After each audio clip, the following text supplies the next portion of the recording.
Hello, welcome back dear student Aadhaar classes YouTube channel. जैसा कि आप लोग डिफरेंट इंटीग्रेशन प्रॉपर सॉल्व कर लिए होंगे, आज हम लोग बात करने वाले हैं एप्लीकेशंस ऑफ इंटीग्रल।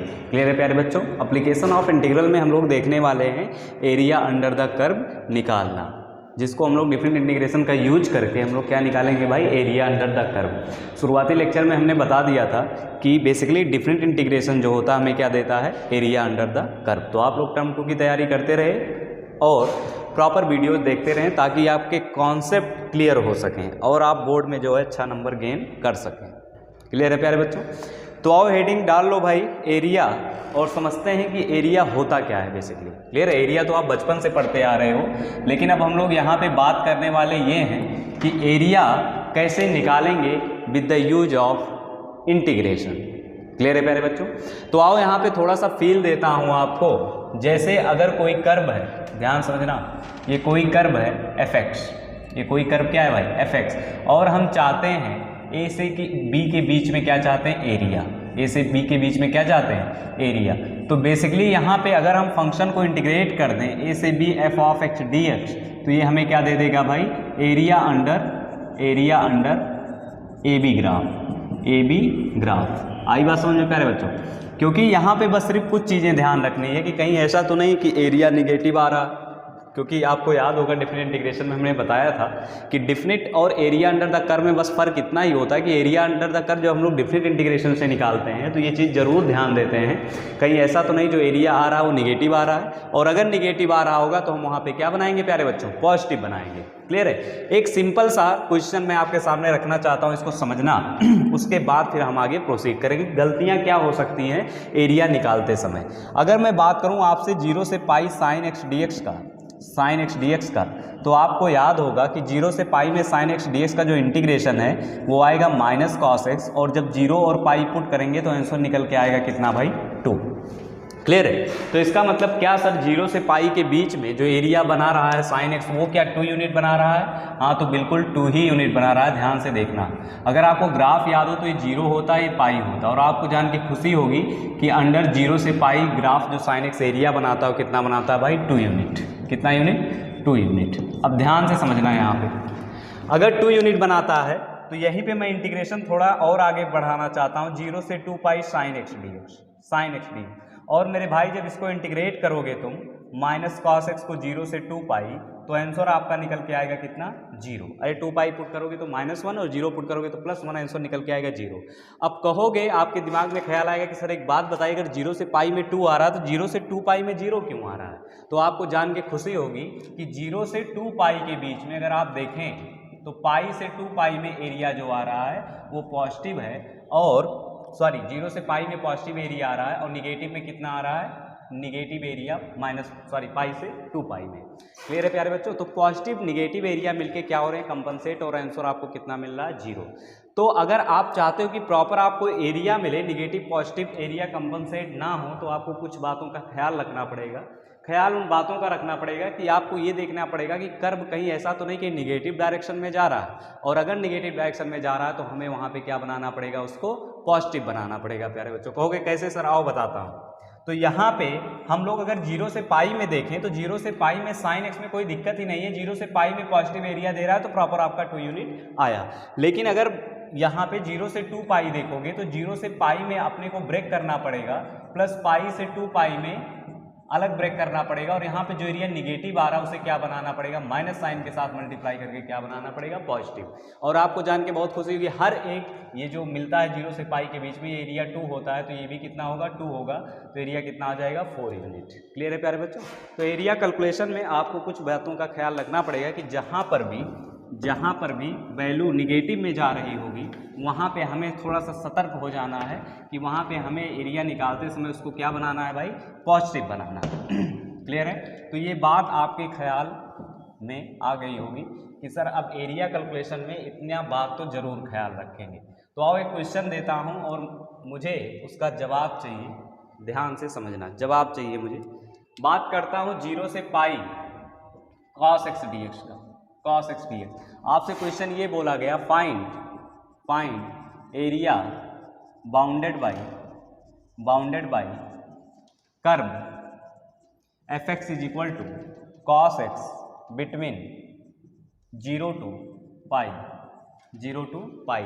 तो आपने क्या किया, सिंपल इंटीग्रेशन कर दिया 0 से पाई में। लेकिन मेरे भाई अगर आप ग्राफ देखो तो ग्राफ ये आ रहा है 0 से पाई के बीच में, तो ऐसा नहीं लग रहा कि सर 0 से पाई बाई 2 तो पॉजिटिव एरिया दे रहा है, लेकिन पाई बाई 2 से पाई में क्या दे रहा है, निगेटिव एरिया दे रहा है। तो हमें इंटीग्रेशन को ब्रेक करना पड़ेगा 0 से pi by 2, cos x D X as it is आ जाएगा, प्लस पाई बाई 2 से पाई में, क्योंकि निगेटिव एरिया दे रहा है इसीलिए माइनस साइन के साथ मल्टीप्लाई करके कॉस एक्स डी एक्स को क्या करेंगे, इंटीग्रेट करेंगे।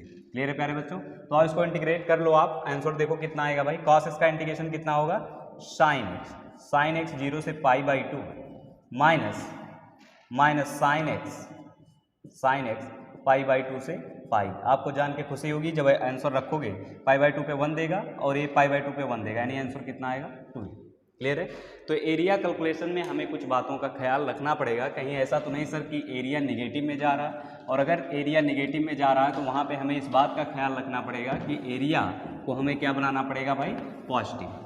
अब यहाँ पे थोड़ी सी और चर्चाएं हम लोग आगे बढ़ाते हैं कि इतनी सी बात तो सर ख्याल दिमाग में रहेगा। क्लियर है भाई? अब आओ कुछ और बात करते हैं। यहाँ पे एरिया कैलकुलेशन करते समय हम लोग 2 तरीके यूज करते हैं, या तो फिर आप हॉरिजॉन्टल स्ट्रिप यूज कर लो या फिर क्या यूज कर लो, वर्टिकल स्ट्रिप। प्यारे बच्चों कहोगे सर ये हॉरिजॉन्टल स्ट्रिप और वर्टिकल स्ट्रिप है क्या, तो आओ आपको मैं समझाता हूँ, ध्यान से समझना। जैसे मान लेते हैं ये कर्व है कोई एफ एक्स, ये कोई कर्व क्या है, एफ एक्स है, और मुझे ए से बी के बीच में क्या चाहिए, एरिया चाहिए, ए से बी के बीच में। तो यहाँ पे मैं एक स्ट्रिप तैयार कर रहा हूँ, इस स्ट्रिप के बारे में थोड़ा सा समझना भाई। ये स्ट्रिप क्लियर, इसका लेंथ मान लेता हूँ कि ये dx लेंथ का है, कितना, dx। अगर ये curve y equal to f x है, y equal to f x है बेसिकली, तो जाहिर सी बात है इसका जो लेंथ आएगा, लेंथ वो इसी x के करस्पॉन्डिंग कितना आएगा, y आएगा। क्लियर है? तो ध्यान से बताओ मुझे, क्या ऐसा नहीं लग रहा है ये जो रेक्टेंगल बन रहा है इसका एरिया अगर हाइट देखा जाए y है तो लेंथ कितना है, dx है। बोलो, कहोगे सर y क्यों लिए, अरे भाई हर जगह पे y बदलता रहेगा आपका। क्लियर है? x वैल्यू a लोगे तो दूसरा आएगा, इसके a plus H, a plus 2h, a plus 3h लोगे, ऐसे बढ़ता चला जाएगा। तो बेसिकली हम उस ds के करस्पॉन्डिंग y ले रहे हैं कि y लेंथ आएगा। क्लियर है? अब इसको इंटीग्रेट कर दे रहे हैं इस छोटे वाले रेक्टेंगल्स को a से लेकर b तक। क्लियर है? तो a से b तक इस छोटे वाले रेक्टेंगल को अगर इंटीग्रेट कर दोगे तो ऐसा नहीं लग रहा है ये पूरा एरिया हमें क्या होगा भाई, मिल जाएगा। क्लियर है? अब क्योंकि यहाँ पे ध्यान से देखो a से b, ये y जो है ये किसका फंक्शन है, x का फंक्शन है, तो हमें क्या लिखना पड़ेगा यहाँ पे, एफ एक्स डी एक्स, और इसको इंटीग्रेट कर देंगे तो हमें क्या मिल जाएगा, area under the curve a b. Clear है प्यारे बच्चों? कहोगे सर एक एग्जाम्पल दीजिए, तो आओ एग्जाम्पल देता हूँ, उसके थ्रू आपको और अच्छी सी क्लियरिटी आएगी। क्लियर है? तो आओ एग्जाम्पल लिखें भाई। क्लियर है? थोड़ा सा और एक हॉरिजॉन्टल स्ट्रिप भी समझा देता हूँ, यहीं पे ध्यान से देखना। एक बच्चे ने कहा, ध्यान से समझना, एक बच्चे ने कहा कि सर आपने वर्टिकल स्ट्रिप लिया है, यहाँ पे मैंने लिया है भाई वर्टिकल स्ट्रिप, तो यहाँ पे हेडिंग लिख लेना, वर्टिकल स्ट्रिप टेकिंग। अगर आप हॉरिजॉन्टल स्ट्रिप लेते हो तब भी कोई दिक्कत नहीं है, और हॉरिजॉन्टल स्ट्रिप के थ्रू बता देता हूँ आपको। देखो ध्यान से, एक बच्चे ने कहा, ध्यान से समझना, एक बच्चे ने कहा कि सर मैं यहाँ पे जो स्ट्रिप लेने वाला हूँ वो हॉरिजॉन्टल स्ट्रिप लेने वाला हूँ। ये कर्व क्या है भाई, f x equal to y equal to f x है। तो ध्यान से समझो भाई, यहाँ पे जो लिमिट चल रही है वो dx की चल रही है, ऐसे भी यहाँ पे अगर विड्थ देखा जाए इसका तो dy लेंथ आएगा, बोलो, और इसका जो ये आएगा हाइट, क्लियर है? हाइट कहने का मतलब इसकी जो ब्रेथ आएगी, चौड़ाई आएगी। क्लियर है? या लंबाई बोल सकते हो आप, चौड़ाई अगर dy बोल दे तो लंबाई कितना होगा। क्लियर है? लंबाई कितना मानना पड़ेगा आपको, x। क्लियर है? कितना मानना पड़ेगा, x मानना क्या पड़ेगा, x होगा ही, तो इस छोटे से रेक्टेंगल का एरिया बता सकते हो, x इंटू डी वाई। अब यहाँ पे इसको इंटीग्रेट करते समय ध्यान ये देना है कि अब लिमिट y की चलेगी, क्योंकि आपने ये जो स्ट्रिप है वो ऐसे दौड़ेगा, यहाँ पे ऐसे दौड़ रहा था x में, तो x कोऑर्डिनेट बदल रहे थे, यहाँ पे क्या बदलेगा भाई, यहाँ पे y बदलेगा। तो y अगर मान लेते हैं इसके करस्पॉन्डिंग 0 है और यहाँ पे कुछ y1 है। क्लियर है? तो 0 से हमें क्या, y1 से लेके कहाँ तक इंटीग्रेट करना पड़ेगा, y2 तक x dy। क्लियर है? और x को as a function of y निकाल लेंगे और उसके बाद प्रॉपर हम लोग इंटीग्रेट कर देंगे। क्लियर है? तो हॉरिजॉन्टल वर्टिकल स्ट्रिप से दोनों से चल सकते हो। क्लियर है? वो तो डिपेंड करता है क्वेश्चन कैसा है, जिसमें आप कंफर्टेबल हो, जिस फंक्शन की वैल्यू निकालना उसी हिसाब से हम लोग चलेंगे। क्लियर है? चलो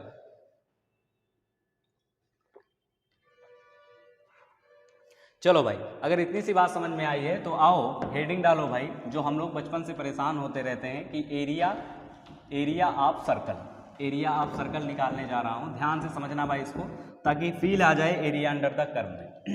एरिया ऑफ सर्कल समझना भाई ध्यान से, एरिया ऑफ सर्कल।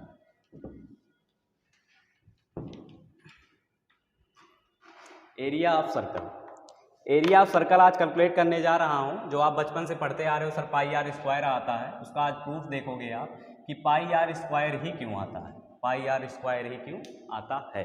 क्लियर है? आओ समझते हैं। एक मैं यहाँ पे सर्कल ले रहा हूँ x square plus y square equal to r square. Clear? X square plus y square equal to r square.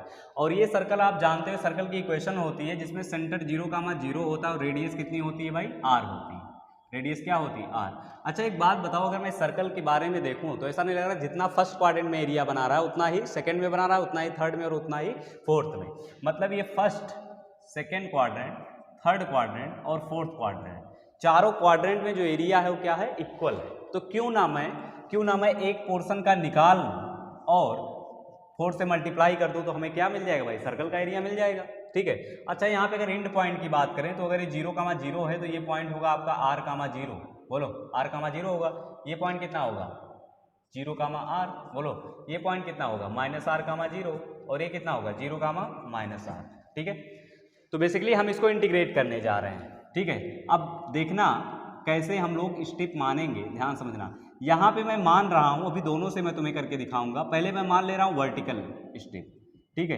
Vertical step में आपको पता है कि जो लेंथ आएगी ये वाली लेंथ, तो dx मानेंगे क्योंकि यहाँ पे x वेरिएबल है। बोलो, और जो हाइट आएगी कितनी आएगी, y आएगी। क्लियर है प्यारे बच्चों?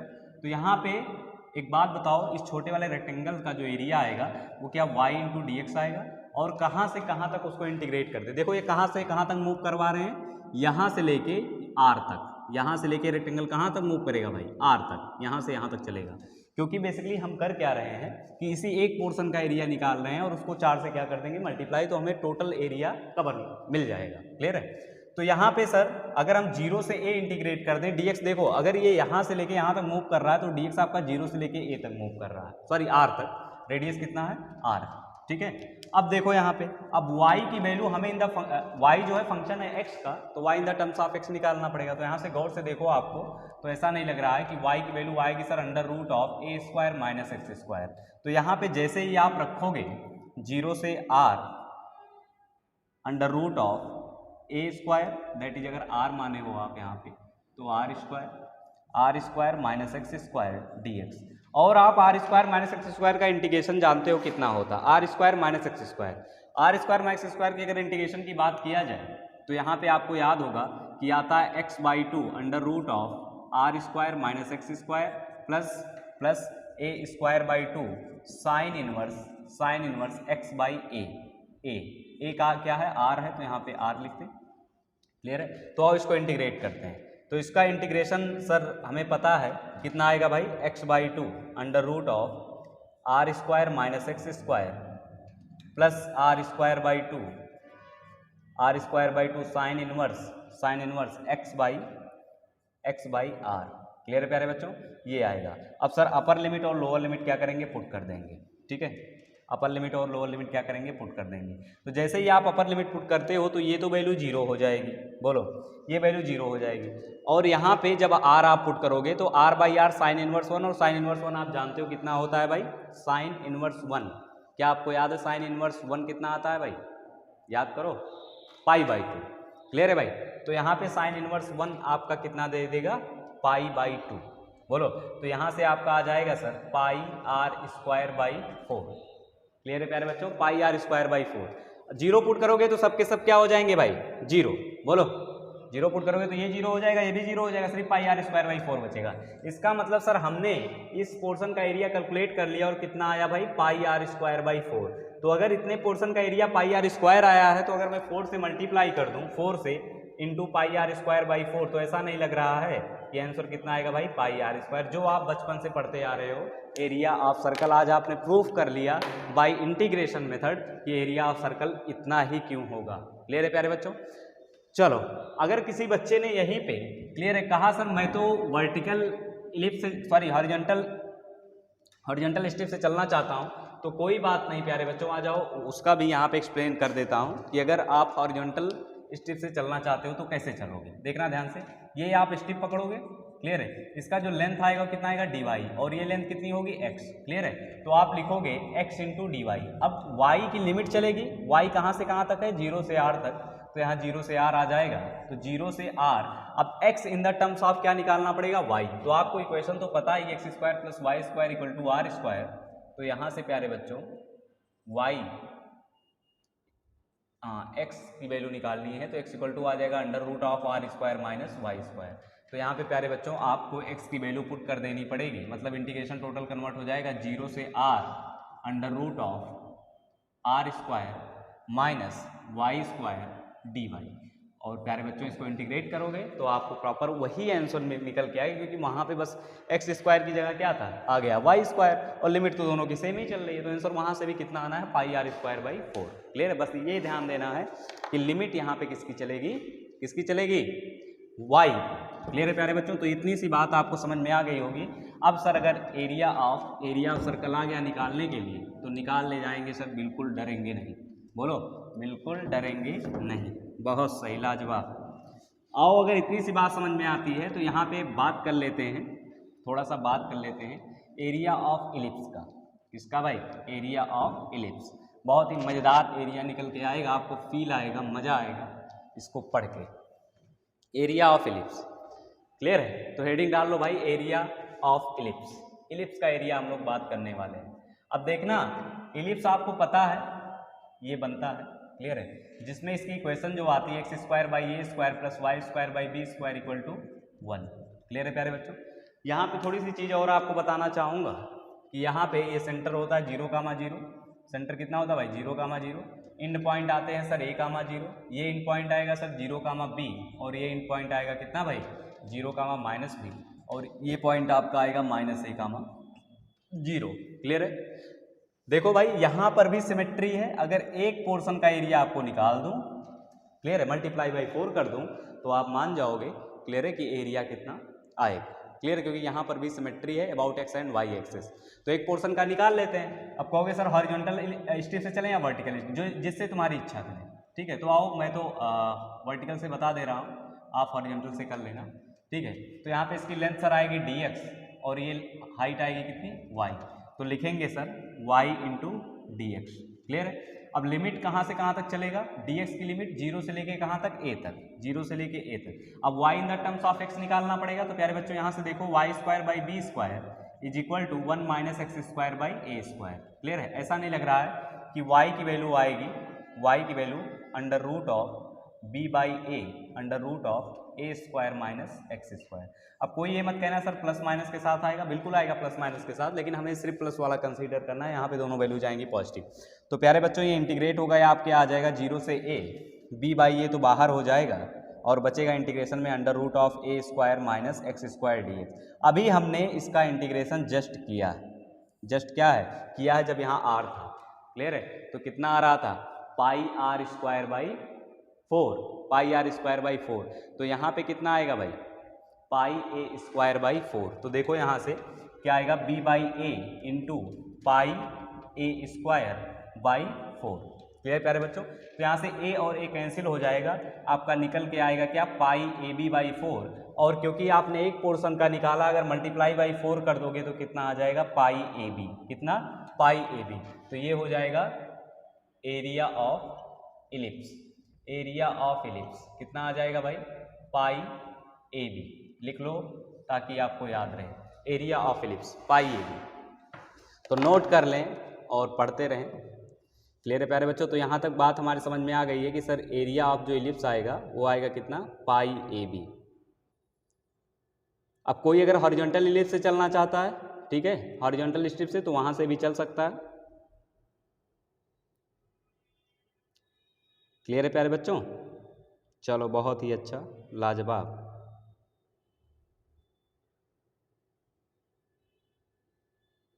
चलो आगे बढ़ते हैं, कुछ और क्वेश्चंस देखते हैं, ठीक है। क्वेश्चन लिखें, find the area of region bounded by y equal to x square and y equal to 4। इसको इरेज कर दो।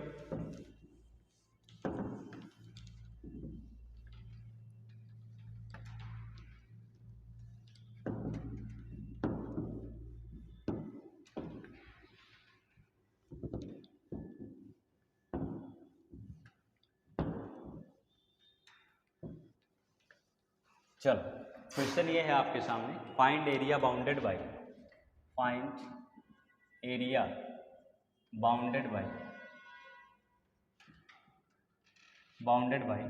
y equal to x square and y equal to 4, y equal to x square and y equal to 4। आओ प्यारे बच्चों, इसको थोड़ा सा draw करूंगा और उसके बाद आपको बताऊंगा कि क्या एरिया बनेगा। y equal to x square अगर बहुत ध्यान से देखो तो ये आएगा पैराबोला, अपवर्ड पैराबोला, और y इक्वल टू 4 ये लाइन आएगी, ठीक है।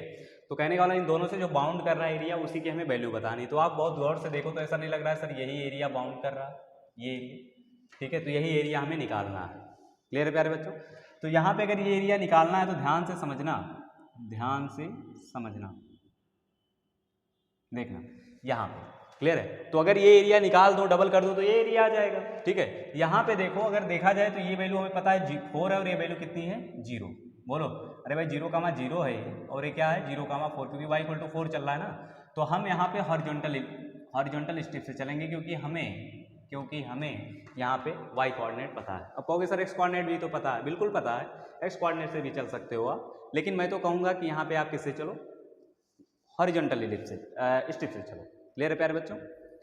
चलो आओ देखो, तो सर इसका जो लेंथ आएगा, ये विथ वो कितनी आएगी dy, और ये जो हाइट आएगी कितनी आएगी x। क्लियर है? तो एरिया आएगा कहाँ से कहाँ तक भाई, 0 से लेके 4 तक, 0 से लेके 4 तक x dy। बोलो भाई x dy, यही आएगा प्यारे बच्चों, x dy। क्लियर है? तो 0 से लेके 4 तक x की वैल्यू हमें यहाँ से निकालनी पड़ेगी, आ जाएगा रूट y dy। इसको इंटीग्रेट करेंगे तो कितना आ जाएगा प्यारे बच्चों, बताएं कितना आ जाएगा। y को इंटीग्रेट करेंगे तो y to the power 3/2 divide by 2/3, बोलो, का 0 से 4। अब यहाँ पे देखो, अगर 0 से 4 लिमिट पुट करोगे तो 2/3, जब 4 आप पुट करोगे तो 4 आएगा बाहर 2, यानी 8 बाहर आएगा प्यारे बच्चों, 8 मतलब ये आ जाएगा 16/3। अब क्योंकि हमने एक पोर्शन का निकाला है 16/3, तो डबल कर दोगे तो कितना आ जाएगा 32/3। अब किसी बच्चे ने कहा नहीं तो सर मैं तो किससे चलना चाहता हूँ भाई, मैं तो वर्टिकल